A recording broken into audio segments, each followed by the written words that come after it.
Hi. Welcome, everyone.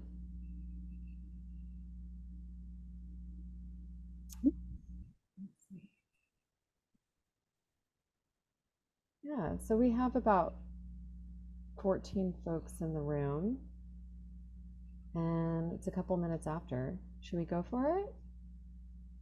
Sure, why not? All right. We may have a few more. Oh, let's see. We've got a couple more in here. Yeah, we may have a few more people joining us throughout. We'll just keep admitting. Um, so just know the room might grow a little bit as we go along. Yeah. All right. Thank you everyone for taking time to be here, hear more about the Precipice Fund. We're excited to share it with you. I guess we can start it off. My name's Madison. I use they, them pronouns. I'm the Precipice Fund coordinator at PICA. I had the privilege of coming on during round 11, which was the previous round, and seeing that through. And I'm really excited for this year. Roy, do you want to introduce yourself?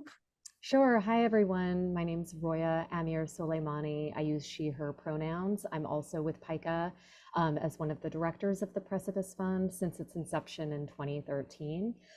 It's amazing that we're in round 12 and it's been this long. And we're thrilled at what the program has been able to support in the past and also what we're able to do going forward. So thank you so much for being here. Yeah. So just a little reminder, we do have live captions going. There's a small like CC closed caption icon on the bottom of the Zoom window. If you need those, feel free to turn them on. It'll also generate a transcript, which will be available after this. And just a reminder also, we are recording this. We'll shut it off before the Q&A, and that'll be made available at a later date for anyone to review. So a little outline of our time together. We're going to run from about 12 to 1:30.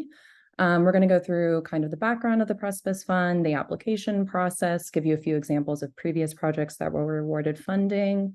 We're going to go through the budget sheet, which can be a sticky point for some people. And we're going to wrap it up with a Q&A. We do ask that you hold questions until the Q&A section. If you're not able to stay until that part of the program, you can email us later with your questions and we'll follow up with you that way. We will take questions during the Q&A via chat or a live question on camera. So whatever you're most comfortable with. Relatedly, feel free to keep your cameras off or on, whatever you prefer throughout this time. Take breaks. Again, know that this recording will be shared later and that there's plenty of information online to supplement what we talk about today. Yeah. And any questions can go to precipice@pica.org. I'll drop the email address in the chat as well. Do feel free to private message us if there are any other access needs you might have that aren't being met right now, and we'll see what we can do. Yeah. All right, let's kick it off.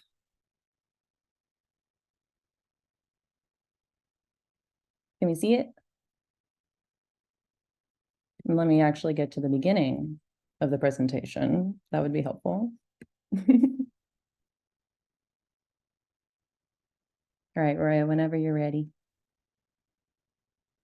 Great. Okay, so just a little bit of background on Precipice Fund, which some of you might already be familiar with, and for others, it's very new to you. But the Precipice Fund is a program of the Regional Regranting Program of the Andy Warhol Foundation for the Visual Arts. And the Warhol Foundation, back in 2007, started to partner with organizations throughout the country, specifically outside of the New York City area, that were underfunded or under-resourced in ways that maybe the major cities in the US weren't, and worked with those partner organizations like PICA to identify needs in the contemporary art communities that they were serving and establish funds that would pass through the that organization and support the kind of DIY, contemporary and sort of unincorporated arts landscape within those regions. So it started in 2007 with Southern Exposure in San Francisco, and PICA started funding in 2013, and we were the fifth of what are now 32 regional regranting sites across the country. So it's a really robust program, and there's more information about it online if you'd like to check it out. Since then, we have awarded between $60,000 and $75,000 a year in grants of between $500 and $5,000 each. It has ranged between 60 and 75, depending on how much funding we have to work with, not just from Warhol, but from matching funds in the community. So if you do remember that at times we've funded at a higher level, we are at 60,000 total right now, which usually amounts to between 12 and 14 grants, with most of those grants being at the 5K level. So a little bit about why we established the Precipice Fund and why Warhol was interested in this kind of funding mechanism. The goal was really to respond to the barriers that independent artists face in finding funding for their projects that are not just independent projects. So what we were noticing is that Portland had a lot of collectives, collaboratives, artist-run spaces, online projects, things that fell through the cracks when it came to traditional funding and eligibility for that funding, because they weren't 501c3 nonprofit organizations. And fiscal sponsorship can be hard or not always the most appropriate avenue for funding support.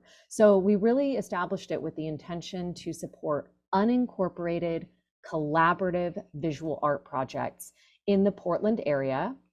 And right now, the eligibility geographically is the city of Portland and Oregon adjacent suburbs. So we say that because Vancouver and other areas of Washington state are not eligible. So we'll talk a lot more about that. I'm sure you have questions and we'll get to it. But we're also looking to support projects that really serve other local artists, that it's not just one artist or two artists' independent project that is part of their kind of body of work, but rather is more expansive than that and kind of engages a broader public or community of artists or supports the ecosystem. We have tried always to approach grant making with a more accessible process that feels more comfortable for first-time grant writers, for artists from underrepresented communities that might not typically have a lot of access to how grant making works in conventional settings. We also use an equity lens in evaluating our grants and kind of coaching our jurors around their evaluation and scoring of grant proposals. And we really encourage this program to support a range of cultures, identities, aesthetics, and contemporary creative practices in Portland. And we know, and we use the word experimental art a lot and contemporary art a lot. And what we want to say about that is that that means different things to different people and in different communities. Aesthetics look different across communities, and we're interested in all of it.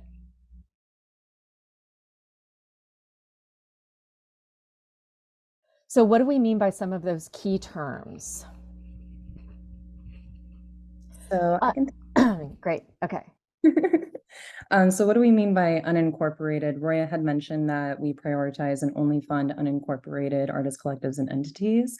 That means that that group of artists is not a federally registered 501c3. They don't have they won't have nonprofit status, and it's not a commercial for-profit business or an LLC.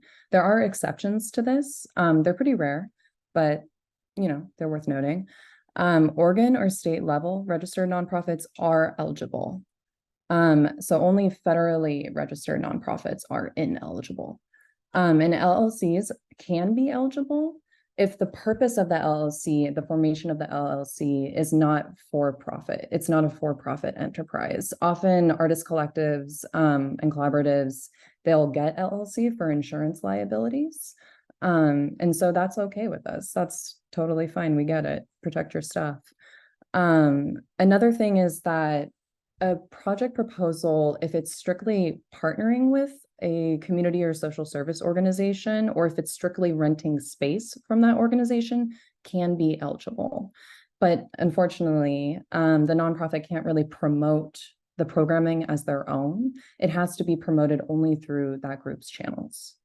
It's just, we're trying to draw that clear line between that nonprofit entity and the thing that we are funding.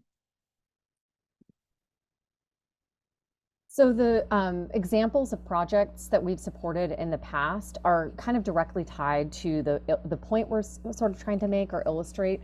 So this project, Transformative Justice: Films for the Future by Sensory Organizing Project, is from a few years ago. The grantees, Riley King, C. Mason, Christopher Melton, and Anna Swanson, were a collective of filmmakers, artistic and documentary makers, who came together to support the sort of like needs and messaging of social justice and activist groups. And so they partnered in these very creative ways to amplify the missions of these groups and their needs in the community and their work in the community. And so they wanted to support, as artists, sort of the work on the ground of these grassroots groups. So in a lot of cases, the groups that they were working with were nonprofits, but it was not those nonprofits projects. It was this collective, independent, unincorporated collective of artists that were being funded by the grant. So that kind of partnership is okay. Again, the Warhol Foundation is really looking to make sure that their funds are not going directly to a 501c3 art nonprofit, because they already fund those. And this is about getting money into the hands of artists themselves who are on the ground, not operating through a 501c3 stream of funding and income.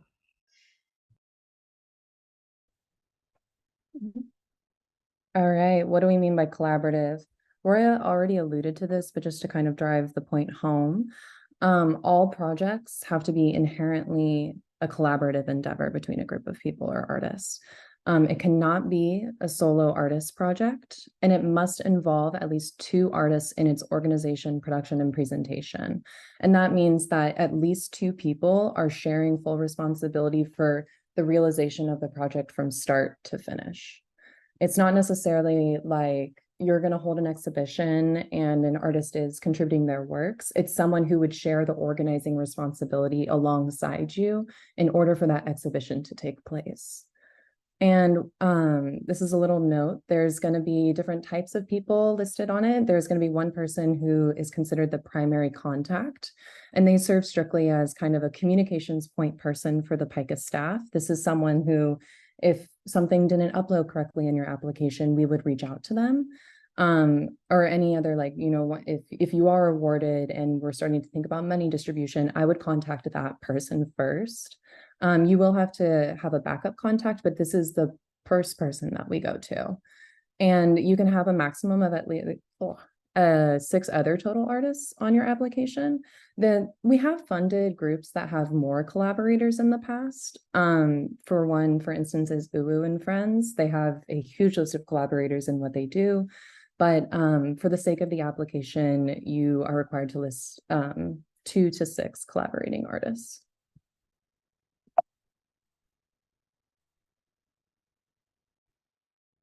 So this is an example of that kind of collaborative spirit that the grant is seeking to support. First Brick was a collective of artists who were interested in curating themselves. So they were artist curators, and it was a specifically queer and trans identified collective supporting artists who were also queer and trans identified: Molly Alloy, Alan Carpenter, James Knowlton, and Eric Long. And these artists, as curators, organized all kinds of events, ranging from exhibitions to publications to what you see here, a small outdoor festival of performance art and visual art. And it was all free programming, and it happened outdoors and in indoor spaces, all kinds of things. So this is not just an example of collaboration, it's also a good example of a type of project that we've seen supported many times, which is essentially a series of small projects or events or programs throughout the course of the grant period, the full year, or in some cases it's a summer series or it's a fall series, whatever that might look like, but kind of contained all of that programming under one sort of collective's activities. So that was First Brick, and that was a few years ago as well. So this is an interesting one. We often get a lot of questions and are happy to clarify as best we can. Visual art. What do we really mean by visual art? Well, we have an expansive definition of it. One of the reasons that the grant focuses on visual art is because the Warhol Foundation, as our parent funder, that's their mission. They really have to see their dollars supporting visual art communities. And other disciplines do have their own streams of funding: dance, theater, music, etc. We know no one has enough, but this grant is specific to visual art. But again, we have a broad definition of that. So some questions that come up around eligibility that we want to make clear here: sound art is eligible. This is a form of, a form and discipline that has kind of been included in visual art history and practice and lineage for a long time. We see it as very much eligible, so you shouldn't, don't question that too much. If it veers into something that's much more of firmly music, that borders on not being eligible because it's not a music grant, right? So if you have questions about that distinction, let us know, specific to your project. Film and video are eligible. This is another kind of sticky one. So we've seen small experimental film festivals be supported by the grant in the past. We've seen micro cinemas. Film and video are obviously visual forms. However, there is a difference between the type of film and video projects Precipice Fund seeks to support and the independent film industry or the film world, right? That's kind of another economy. It has its own grants and fellowships and sources of support, its own funding structures, its own kind of rules of operation. So we're not really in that business. If that's really firmly kind of what your project is and what you're seeking support for, I might not spend too much time submitting an application for Precipice Fund because it's unlikely it would be funded. What might be more eligible and competitive would be proposals for a film that's highly experimental and kind of sees itself as an artwork independent of the film world. You might see it more as like something that will happen in a gallery setting or in an alternative film festival, something like that. But in those cases, still, the jury is going to be looking to support the creation of that work, not the kind of filmmaking process that gets into post-production, distribution, getting it into festivals. Again, that's really its own world and its own disciplinary world. So not really looking to support the film industry efforts, but we can point you to some resources if you're seeking them, and that's more firmly where your project is situated. Performance art, another kind of hard one to explain, but what we mean by that is, again, this grant is not able to support dance, theater, or music. So essentially the performing arts. What many of us have come to know call performance art are often projects that might be like durational projects, interventions, socially engaged choreographies, et cetera, that happen within what are often, understood to be visual art spaces like galleries, like biennials, like a museum. So those kinds of performance art projects or pieces could be eligible if they can clearly demonstrate that they're in conversation with kind of a broader visual art practice. If you have questions about that, let us know, and we'll try to let you know well in advance before you start working on an application if we think that it is in fact eligible for Precipice Fund. So again, we're reiterating dance, theater, music, also something firmly living in the literary arts world, poetry, publishing. We know that there are lots of gray areas there. Arts writing is certainly eligible. We'd be excited to see that. We've funded many publications in the past, but all sort of that feel like a contemporary art project that takes the form of writing or text, but not something that is like a novel or even a short story collection, something that is really eligible for literary arts funding, grants, fellowships, etc., awards. That's, again, kind of a different art economy that Warhol Foundation is not really set up to support, and neither is Precipice Fund. So we are both broad and specific at the same time. So, we make a statement: we're open to innovation, experimentation, and risk-taking in the field, and support diverse approaches to visual art practice. So we want you to feel permitted to like imagine, widely and innovate. And we're not looking for a painting exhibition either. We just because something might firmly be understood as visual art doesn't necessarily mean that would be the most exciting thing to our panel either. So there's a lot to think about there, but let us know if you have questions.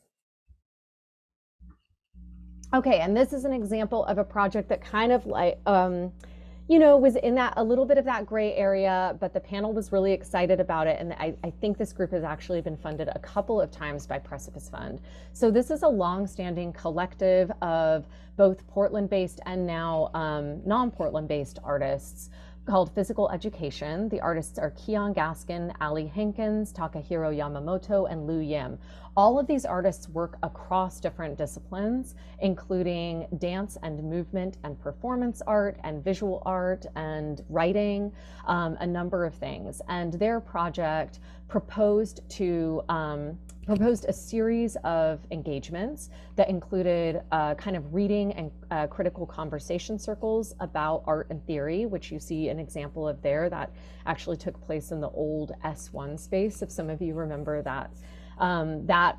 What became a nonprofit but was unincorporated and supported by Precipice Fund at one time too. And then the image on the left is just a photo of one of the workshops that some of the artists in the collective ran, and that was focused on supporting visual artists in training around embodiment practices and using their body in their art.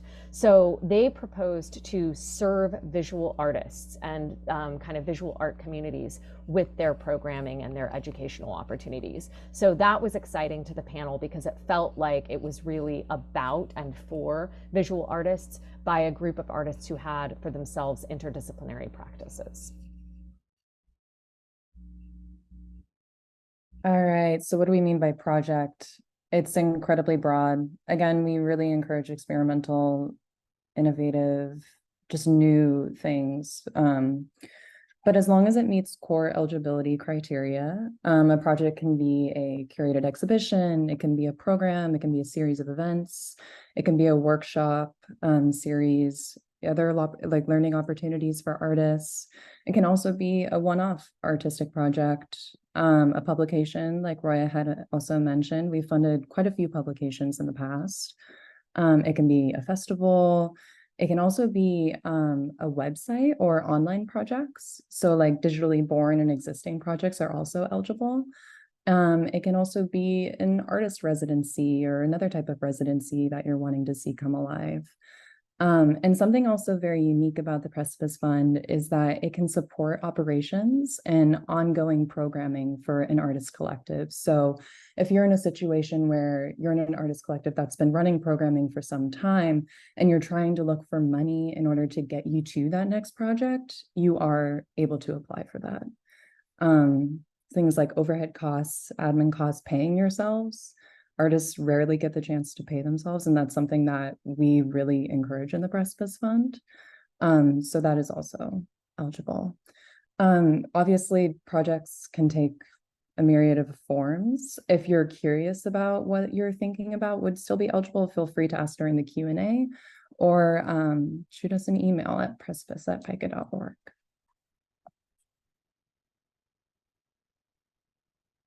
So this is another project that, again, is just kind of an example of something different that you don't always see when it comes to visual art projects, but is really understood to be one. And it's more of a social practice project.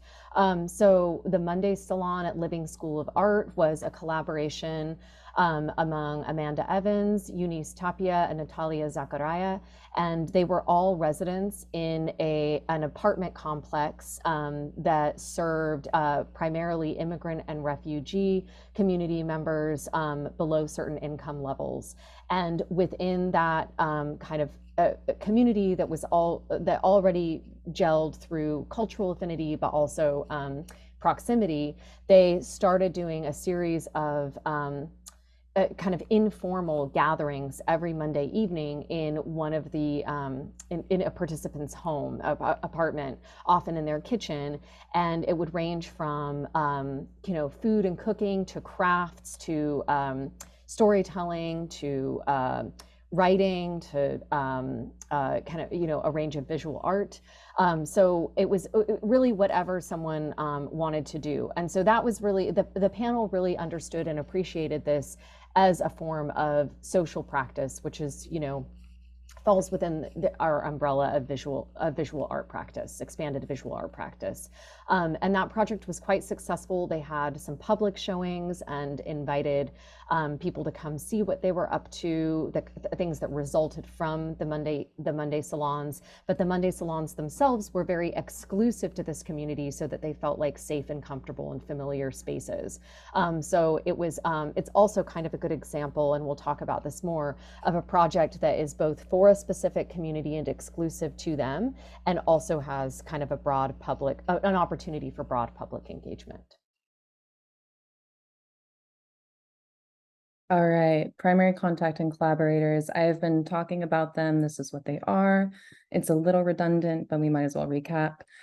So on an application, one project collaborator must be the primary contact, and this is the person who is the main communications point person during the application and granting process. Again, we're the person, or that's the person that we're going to be reaching out to if there's any issues with the application, or if there's just the person we're conversing with throughout the grant period itself.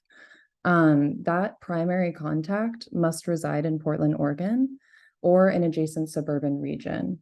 So it's also to emphasize that our target region for funding is Portland. And so having someone who has boots on the ground here is important to us. However, collaborators can be based anywhere.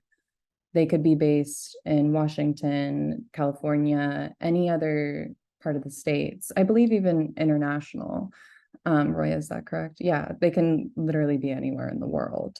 As long as the project is still focusing on Portland, Oregon, and serving that local and regional arts ecology. Let's see. The other points are a bit redundant. Something very important. Yeah, it's a little repetitive. Yeah, and the next slide might be too. We'll revise. But something really exciting about the Precipice Fund as well is students are eligible. They just have to be over the age of 18. So if you're in a program, a degree seeking program at the moment, and you're over 18, you are still eligible for the Precipice Fund. And another important point is that for each round, you can only serve as the primary contact on one application, but you are allowed to serve as a collaborator on multiple projects. And I would just be mindful that we're working with a limited pool of money. And so thinking about equitable distribution of funds, just think about how many projects you want to propose and prioritize the ones that you're the most interested in seeing realized. All right, Portland, Oregon area, in or near Portland. We've already alluded to this. Our main focus of the Precipice Fund is the Portland, Oregon area. You have to have that project be fully realized in Portland, serve the Portland area. Unfortunately, Washington residents, Vancouver residents aren't eligible to apply. And again, collaborators can be based anywhere. I think that's all of that. I can't remember if we mentioned this, but we can share a copy of this slideshow as well. We can post it online and send it upon request, so you can review all of this later too. Yeah, it's lots of information. All right, we're going to talk about the application process. Applications are open, yay. They opened on Monday, August 21st, and they close in about a month and some change, Friday, September 29th at 11:59 p.m. We use Submittable. It's an online application system. When you go to the application itself, it has a lot of detailed instructions underneath each question. So it gives you a little guidance about what exactly we're looking for. If you have further questions, though, obviously feel free to reach out. And when thinking about who should complete the application, we really do encourage for the primary contact to be either deeply involved in this process or to take the lead on this process. just so that, again, if we have to reach out regarding an application, they're aware of what we're talking about in the future. All right, content. So in the application, it's going to ask for a project title and a brief summary. These can totally be things that change. It's really just a first thought about what you want to call it, how you want to describe it. We understand that these things are in flux. I just asked, and we asked that if you do update your project title, let us know, because we want to be able to like market and promote it accurately, and we don't want to like inaccurately talk about your project. But moving on, also concept and goals, and this also includes kind of the intentions around your project, what you're trying to get out of it, what you're looking for, all of those things. A possible site or venue. Again, this can totally change. Don't worry about it at all. It's for visioning purposes, like where do you see this being realized? Who do you want to access it? And that sort of thing. Can I jump in real quick? Totally. I was going to say it's often like a type of venue. You don't have to specify as much as Madison said. It can change. It can also be that you're imagining it outdoors in a park, right? You don't have to say which park necessarily, unless you're also, sometimes you're trying to convey that it serves a particular community. Then the geography of that park is actually quite important. But all to say, it can be kind of vague. Yeah. Ambiguous or hyper specific, and it can change either way. A timeline, so just like a general timeline of how your project is going to be laid out and realized throughout the year. And there's a few narrative responses that talks about kind of the public component. So how are you presenting your project to the public? How are you inviting the public in? And this can be a very specific type of public community, or it can be a broader group of people. We encourage both. We understand that some projects are really specific to a certain community and mean something to that certain community, and that's an important space to fund and have exist in Portland. We also ask about the intended audience, which kind of folds in with the public component. Just who are you wanting to witness this work or engage in this work? And also how that project will support local artists in that local art ecology. And then we're also going to ask for bios of all the collaborators as well. And then we will also need visual support material. Required, there are 6 high quality images of works. It's kind of sticky because sometimes you guys are proposing things that haven't happened yet, and we totally understand that. So any sort of images that demonstrate any of the collaborators, even like their personal work, anything they've been working on. You can have even schematics of something about the project, like, oh, here's a floor plan of the project that we were thinking about. Just anything that supports or speaks to the ability of the collaborators or the project and your collective ability to realize this project together. And then optional, you can upload 2 video or audio samples, and you just provide them as links to either like SoundCloud or YouTube. And then we also have the budget form, which Roya will go into more detail about later. You have to use that budget form. We don't accept any other budget forms. And you can upload it directly into Submittable. The budget form is also available to look at on the Round 12 Precipice Fund page, which is available at that link right there, and you can download it as well. All right, selection criteria. One note on the last slide that Ruben just reminded me of, which is that if there is a password to access anything that you're providing in the way of visual support material or audio or video samples, please be sure to provide that so that the jurors can actually access it. So if you have a Vimeo page but there's a password, make sure to provide it. Thank you. And there's also an area in the submittable application to add a description of what we're looking at, and you can also drop it in there. If it doesn't fit or something, you can put it elsewhere. There's an area for notes as well. All right, selection criteria. Projects must be submitted on time, please, and they have to meet minimum eligibility qualifications, all of the things that we've been running through. So selection is really based on artistic strength. So the degree to which a project kind of articulates and demonstrates an innovative, expansive, experimental practice. We're really interested in new modes of thinking, making, doing, and engaging other types of people. So we get very excited when something comes across our plate. We're like, we've never seen this before. Obviously, its potential to generate support for like Portland artists and the local arts ecology. It's a core component of the Precipice Fund. It has to display also a commitment to artistic practice. So it's part of actually the feasibility of the project as well. If we want to know that you are in the midst of all of this, that you've been thinking about this, you've been doing this, you've been making things with other people or with yourself, and you're ready to take it to another kind of scale, that's really exciting to us. So it shows us that you've been doing these things and now you're ready to launch into something else. Obviously, intentional engagement with whatever you're proposing is very important as well. Like, how are you thinking about these things? We're also very interested in any sort of like research that goes into this. So feasibility, I alluded to that just a little minute ago. It's kind of the capacity to carry out and complete a project within the grant period and with your available or also anticipated resources. I'm very guilty of this. I often bite off more than I can chew when it comes to projects because the dream creation phase is very, very exciting and expansive and lovely. But it just take a moment to step back and say, can this happen with what we have and what we're asking for? And can it happen within the time allotted? And then often like when you chip back those things and you refine something, you end up fleshing out something that's really beautiful anyhow.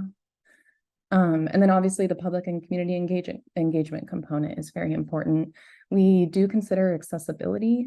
So like, is this going to be a venue that is accessible to different types of people? Is this a place where people will feel welcome? Is this, another thing is the project that's perhaps claiming to serve a community represented by the people who are organizing this? Because sometimes spaces don't feel accessible to people who, it's like, it's for you, but you're not being supported by people who are like you. It gets a little odd. It can be a bit awkward. And it really bars people from intentionally engaging with certain spaces and experiences. Yeah, I think that about wraps it up. Yeah, I would add to that that we are looking for a correlation between the identities and communities represented by the applicants and collaborators on the project and the communities that are proposed to be served. So if there are specific communities or a community or population that the project is meant to be for or about or of, then of course we're looking for evidence, and the panel will be looking for evidence that the collaborators and applicants behind the project are of that community as well, or representative, or there's very clear explanation of what that relationship looks like. Thank you, Roya. All right, the review and the selection process. So application decisions are made by an external panel of 3 to 4 local and national visual artists. PICA staff does not make any decisions regarding funding. Applicants will be notified of the panel's decisions about mid to late November, and money distribution will happen by the end of January in 2024. And for reapplying in the future, if let's say you are awarded funding for this fall 2023 round, you would not be eligible for the next round of funding. You would have to apply in fall 2025. So you have a gap year. If you get funding, you have a gap year and then you can apply again. And that's really just for the equitable distribution of funds, you know? All right, Roy, you ready for money? Yes. Okay, So, as mentioned at the beginning, the grant awards range from $500 to $5,000 each. So you can ask for up to $5,000 for your project. But if that's not what you need, if you have a smaller scale project or you have a bunch of other funding already secured and you're looking for a little bit more from Precipice Fund, then it can be less than that. But I would say that most of the grants we end up seeing requests for and funding are at the 5K level. So, very, very rarely a jury panel decides that they would like to fund more projects than are possible by funding everyone at exactly what they requested. And so on occasion, we've seen a panel decide that they would like to fund everyone at just a little bit less in order to squeeze in another project. And we use our best judgment in that regard to approve that panel decision. I would say that's happened a couple of times in 12 years. So just so you know, that could be possible, but never with the intent to kind of, as we say, hamper the health or the quality of the project, only if they feel that it can be achieved with just a little bit less, and then it distributes the funds more broadly. So again, the grantees and disbursement, well, the announcement of grantees will actually take place early December. Sorry, that's just a little bit of a typo. And the disbursement of funds will actually happen in late January. We need to update that one little bit. It's correct in our guidelines. So just make sure you also closely review the guidelines themselves for the application. That's actually where you're going to find the most information beyond just this slideshow. So the budget form, as Madison said, does need to be, the one that we provide needs to be used, and that's available for download, where you can also find the links to the application. If you go to precipicefund.org, you'll find everything kind of in one place on the Round 12 application page. So this budget form can be opened as a Microsoft Excel spreadsheet, and it can also be opened in Google Sheets. And then it can be saved in either of those file formats or as a PDF once it's finished. But when you're filling it out, you're going to want to use the Excel or Google Sheets version because it auto-calculates. I guess Apple numbers or Mac numbers can also be used.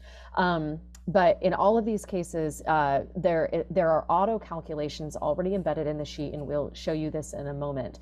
And it kind of does the math for you. And you want to use that so that your numbers will actually end up being accurate. It does make things easier. But a few things that we look for in the budget and that we instruct the panel to be looking for. One is that we're looking for you to pay yourself as the artists or applicants on the project, and for honoraria for anyone else involved in the project, or a very clear explanation of what the alternative compensation to money might look like. So we want to see evidence that no one is doing free labor that doesn't feel fair. We believe the artists should be paid for their work, even if it's not what they should be paid, something to again, honorarium, like a gesture toward their art practices and their labor and time being compensated and acknowledged. So if you don't have artist fees or artist compensation as a line item in your budget, it's going to be a red flag for the panel as they review. In turn, anyone who's involved in the project and participating in a substantial way, even if they are not part of the collaborative team behind the organization of the project, they expect to see compensation too. So if there's a community group, for example, that's very involved in the kind of final outcome of that project, they want to see an explanation of what those folks are receiving in terms of payment, or another form of agreed upon compensation that feels equitable. So yeah, pay the artists you're inviting into the project, or the participants you're inviting into the project, as much as yourselves. Okay, so on the budget form, again, we'll show some examples of these, but you'll find a column for in-kind expenses, and this is a bit of a confusing term if you haven't worked on many grants or project, and program designs before. In kind means that these are donated, essentially donated expenses. So if there is a cost to your project, but you're actually going to be receiving it at, or it's going to be provided at no cost, you still want to put that in to your budget, because what it will allow for is the panel to see that you're still thinking about that thing, that it's not that it isn't on your mind, that the project will require that thing, right? And then it shows that you have that secured, or you have that donated service or good provided for, and it shows the full true cost of that project. So if you fill in the amount in the in-kind column, rather than putting $0, you're going to put what the value of that thing is. So if you're getting a donated space, like say you're using a community center, and normally it would be $500 for the day to put on an event there, and you're getting it for nothing, then great, but you're going to put in that in-kind column how much it would normally be. So, and that will auto-calculate in the form so that it doesn't impact the total cost of the project, but does show that you're considering all facets of the budget in your planning. So you want to account for other forms of income. This means that if your project exceeds the $5,000 that, or any amount that you're asking for from Precipice Fund, you can only ask for up to 5K, but if it exceeds that, then we want to see that you're planning for the other income that will be required to mount the project. So sometimes this is anticipated or hoped for, and say you've submitted an application for another grant, or you have a Kickstarter type of crowdsourcing campaign that's being organized or is underway already. You might have donations, you might have income from a publication that you're going to be selling.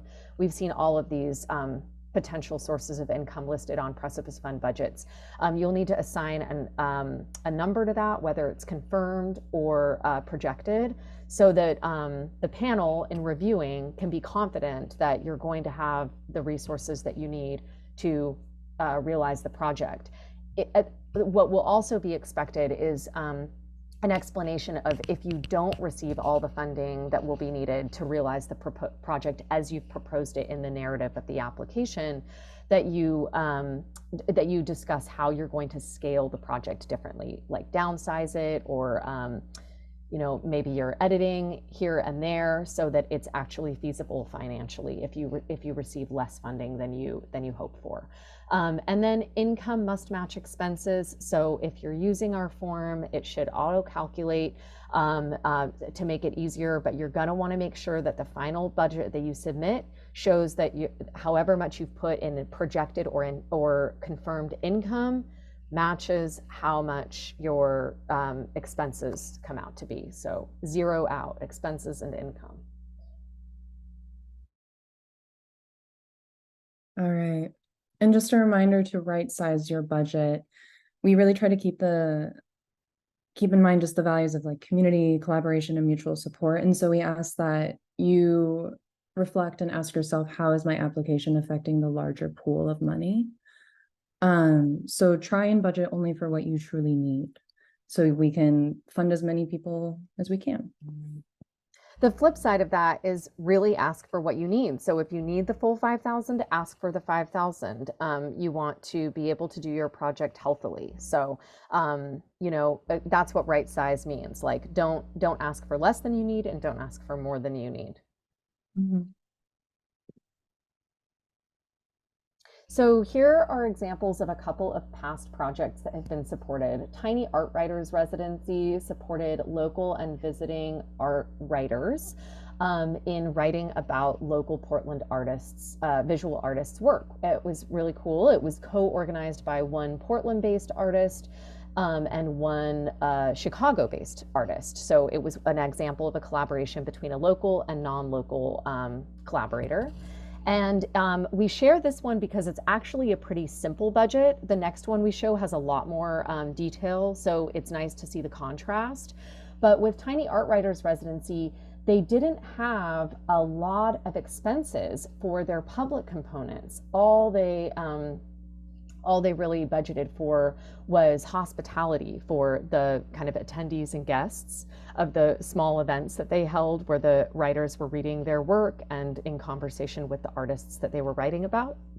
And really the bulk of their funding was in paying artists for for their time, their fees, their work, and that included the writers as well as the artists who were being written about.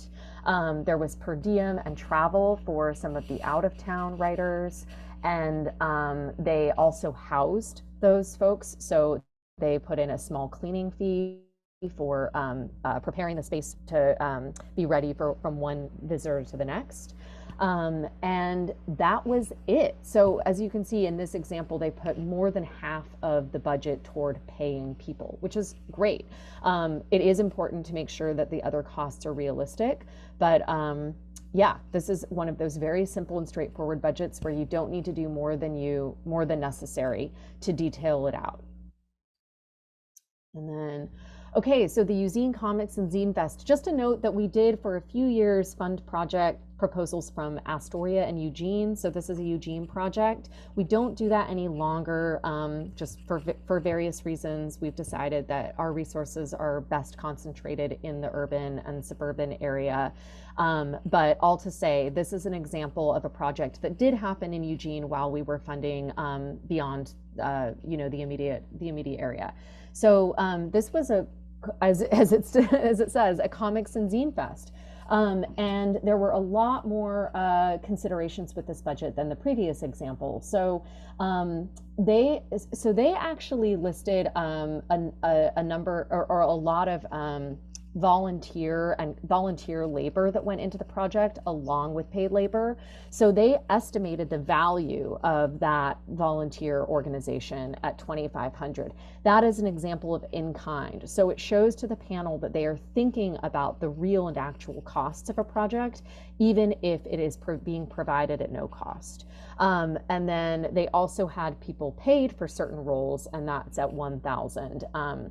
And then if you go down, there's lots more costs associated with kind of the production and public aspects of this project than the previous example. So they had material and supply costs. They had to, they had to get a permit for the event and insurance for it. They thought about food and drink. They did not put in documentation, although I sometimes that's missing. And I encourage people to think about, if you want video or photo professionally done for your project, make sure to budget for it. They had a venue rental fee that they had to pay in cash. This is also an example of a project that required more than just the Precipice Fund to make it happen. So they had some, and they had some marketing costs in there, so you can see those. But if you move down to the income section, you'll see that, interestingly, they did not ask for the full amount. They asked Precipice Fund for $4,000. I really want to say that this is a case in which they should and could have asked for the full $5,000. And one thing that we've noticed over the years is that sometimes people are afraid to ask for the full amount because they think it might look greedy. But if it's what you need, it's what you need, and you will not be penalized for it. And most likely you will get the full amount. If the panel is excited about the project and wants to see it happen, then they will, they'll fund you generally at what you ask, or maybe a tiny bit less. But don't be shy about asking for what you need if you've truly demonstrated that this is what it's going to cost to make this happen. So this is an example of a case where I think they could have asked for the full $5,000. And then they had some other income sources. They had fees for vendors who were tabling at the event. They had a sponsor. They had they had sales income, and then you'll see that it auto-populated their in-kind. So that came from their in-kind total above, and that just automatically kind of factors into mathing out your total. And so you'll see that $10,750 was their estimated expenses, and $10,750 was their estimated income. it's rare for us to see projects that need this much more funding and support, because Precipice Fund is kind of geared towards somewhat smaller scale projects, but we do see this on occasion, and they're certainly eligible and competitive, and this was funded as we've said. So again, don't be afraid if you need a little more than, or even quite a bit more. I would say that we've probably never funded a project that exceeded 15 or 20K in its total budget. And that would be a stretch. And that's and sometimes that was because there wasn't a lot of confidence that the other sources of funding would come through. But more often than not, it ended up actually just not quite being a project that was the right fit for the Precipice Fund. So I would encourage you to think about that too. Like, what is appropriate for this particular source of support and the priorities of the grant.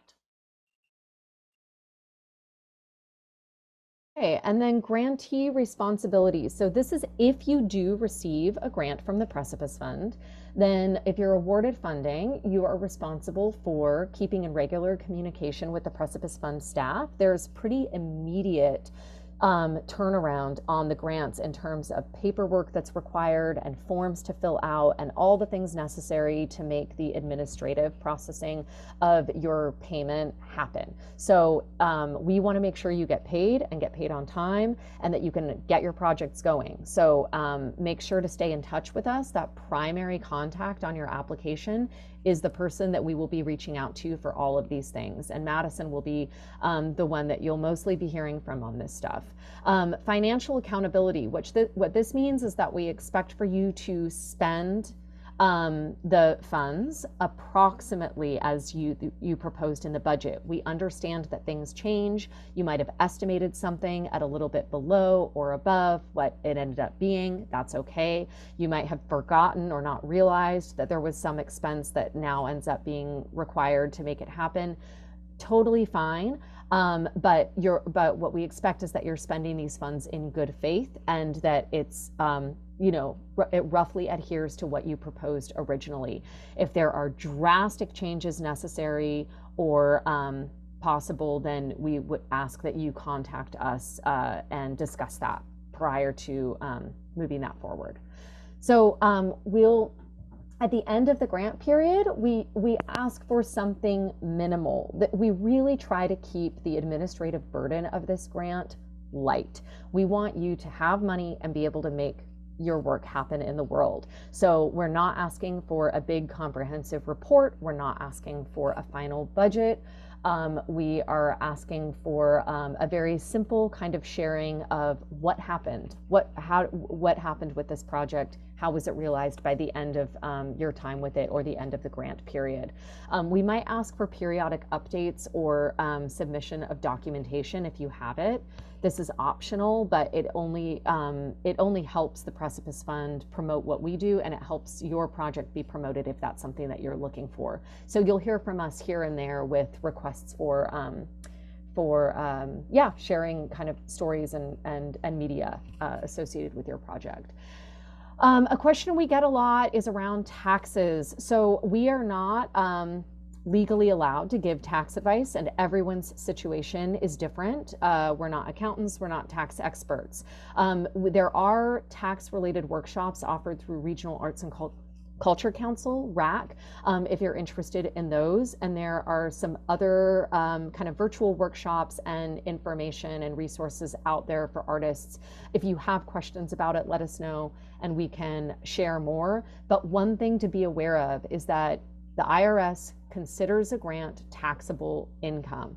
So, which is unfortunate, but all that said, you'll want to be planning accordingly. And one thing that the Precipice Fund does that most grants and organizations do not do, and so we consider this to be an important part of our values and ethics around grant making, is that we will divide up your total award among the collaborators on the grant however you would like. And that's because some people in your group might be in a better position to receive those funds, whether it's because of their banking process or how much they can receive on paper or whatever it is, right? And other people might need to receive less or none at all in actual cash. So sometimes we see a grant that's $5,000 and there are 5 collaborators on it, and each person is getting a $1,000 check. And other times there's a $5,000 grant and one person is receiving the $5,000. So it's looked many different ways, and sometimes those numbers are all over the place, and we can accommodate that. One thing that means, though, is that if multiple people are receiving payments, then there are going to be multiple people submitting paperwork, so W-9 forms and information around where that check has to be sent and who it needs to be made out to, et cetera, et cetera. So it does increase the volume of paperwork and the communication that's needed. Let's see if there's any other questions at the point that you might end up being a grantee, hopefully, then we can answer it along the way. But tax liability is something to be aware of. And yeah, legal liability and responsibility for any outcomes of your project. PICA, Precipice Fund, and the Warhol Foundation are not responsible in those ways. Oh, one more thing. We really don't monitor the spending of your funds, and we don't monitor sort of the collaboration, and if there are conflicts or challenges that arise along the way. Sometimes we can be a source of support, but more often you'll need to rely on each other or external mediation to move through that. We've seen that happen only a few times in 12 years or 11 years. So hopefully that's not the case for you if you end up getting funded. But in terms of money, it's up to, once the payment is made, then it's up to you all to distribute it and spend it as your group wishes. All right. A recap of all of the dates and deadlines. Our applications are open. They close again Friday, September 29th at 11:59 p.m. Mid to late November, applicants will be notified of decisions. In early 2024, there's going to be public announcements, disbursement of funds by the end of January. And then by December 31st, 2024, all round 12 projects must be complete. And then for any further information, we are about to go into a Q&A, but if something pops up in the future, you're totally welcome to reach out to me, Madison. You can send it to precipice@pica.org. Roya is also available, roya@pica.org. And then also Kristen at pica.org. Kristen Kennedy is another artistic director who has been deeply involved in the Precipice Fund. I would do, however, encourage you probably to talk to Roya or I before going to Kristen. Our website, obviously, pica.org/Precipice Fund. You can also type in precipicefund.org. And then for any information about the regranting program, that URL down there will take you to Andy Warhol's information. And I think that's it.